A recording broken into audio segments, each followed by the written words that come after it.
So this year, when I was coming back from spring break, I was passing through Jacksonville, Florida, and figured I needed a little break from driving. Stopped at a Zaxby's right off the highway and got some food. Came back out, tried to get in my car and keep going up the road, and the car wouldn't start. So I called AAA, and they came out. They said it was probably the battery, so the guy came out to charge the battery up.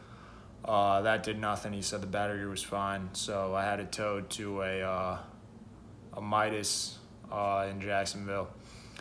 And on the way, the tow truck driver said to check the wiring when I was there, because that happened to his car one time. It wouldn't start. It was just a wiring problem, and it's a cheap fix. And so I told the guy at the car place that, and so he said it was one of two things was going to be wrong with it.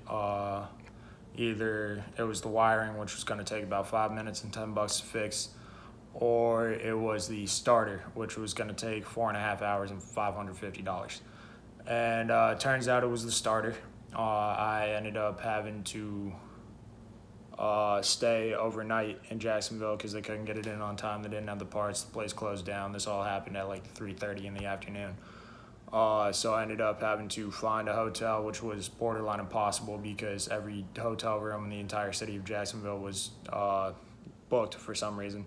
So on 5% phone battery, I had to Google about 25 different hotels, call them all up, see if I could find a room for an affordable price.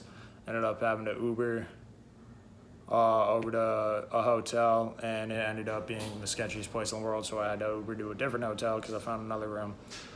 Spent the night, woke up the next morning, went back to the car dealership, took another 5 hours for them to figure out like all the problems and fix my car and finally get me back on the road so I could come back home to Conway.